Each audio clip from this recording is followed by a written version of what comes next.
descendants from the same Father God.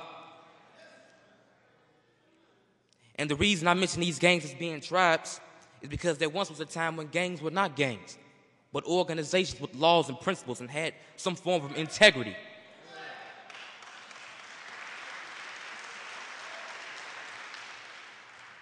But now we have become lawless savages and renegades against our own selves. And there's no more trust even among the gangs. This is because Allah is making the problem and solution obvious. And He is making the time right for this divine revolution. As long as we are a conquered people, as long as we are a divided people, we are a conquered people. Excuse me. And the enemy, knowing this, feeds us with ideas of division rather than unity. All of us are potential soldiers in the army of God. But how can we build this army if we constantly killing our own warriors? If you want to survive these last days, we got to stop fighting these baby wars with ourselves and get prepared for the real war that is on our lives today.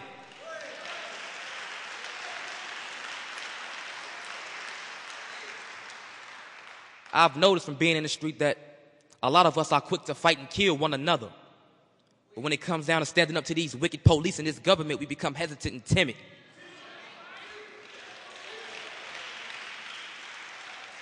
Now, I'm not suggesting that we start fighting the police because it's much bigger than that. I'm just trying to give us an analysis on how weak our minds have been made and how the cycle of slavery still rules us today through white supremacy and self-hate. We should be tired of living in constant fear in our own communities. I don't care how tough or hard you think you are. No man wants to live in constant fear of his own life. We've adapted to it, but let's not fool ourselves like we actually like this lifestyle. This is against the nature of man, especially for us, the original man, the maintainers of creation. In actuality, one of the highest manifestations of heaven is the unity of the brotherhood. Not a woman necessarily. The original woman is a unique heaven that one must be worthy to attain through works.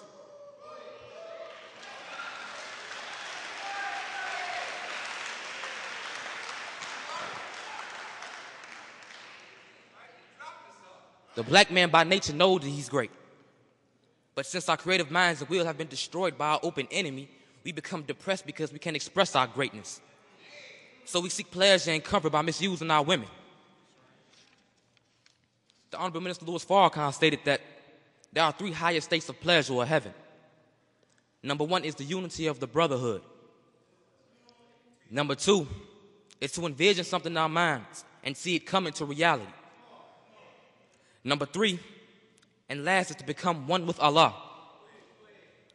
Now I want all my young brothers to envision something coming to reality. What if all the gangster disciples, the Black Stones, Black Disciples, Vice Lords, Latin Kings, Four Corner Hustlers, and all the rest of the so-called gangs unified in the alliance to become protectors and guardians of our people under righteousness?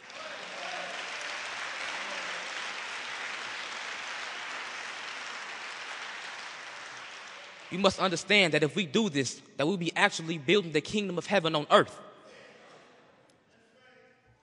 Some of us might say, this sounds good, but you know, I got a sling to get money. This excuse would not be accepted.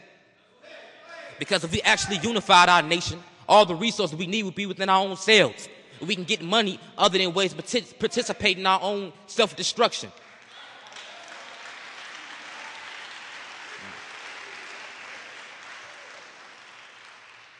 The only reason we want to take heed to this call is because we are cowards and scared to challenge the enemy's system. The elder generation has failed to break the cycle of slavery. It's now up to us to change this reality and to do that which has never been done before. We look dumb to the rest of the world we're seeing going at each other's throats like little immature children in the face of an open enemy. We've been living and give our lives in the streets for nothing. But now we have a cause worthy of giving our lives for. It's now time to mobilize an indestructible army of righteousness to put the earth back in the hands of its natural owners.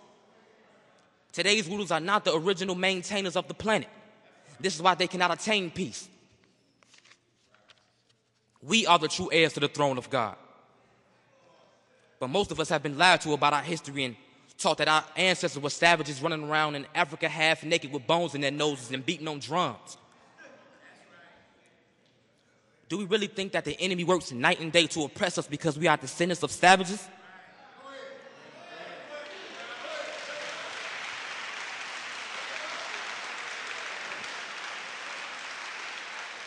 He knows the reality of who we are. Our origin is not in Africa. Our true ancestors come from the lineage of God himself. Men and women of unimaginable high mentality whose thought upheld the universe and hands crafted the earth. We are much more than we think. So it's dumb to define ourselves by a set or a block when in reality the whole 196,940,000 square miles of the planet belongs to us.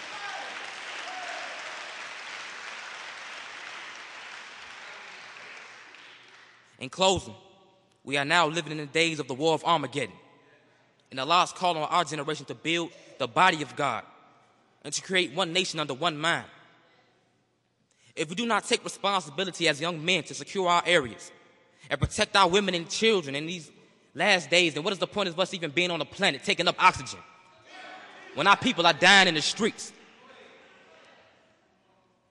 This young generation is a sleeping giant. And when we wake up, we will crush the devil under the sole of our feet.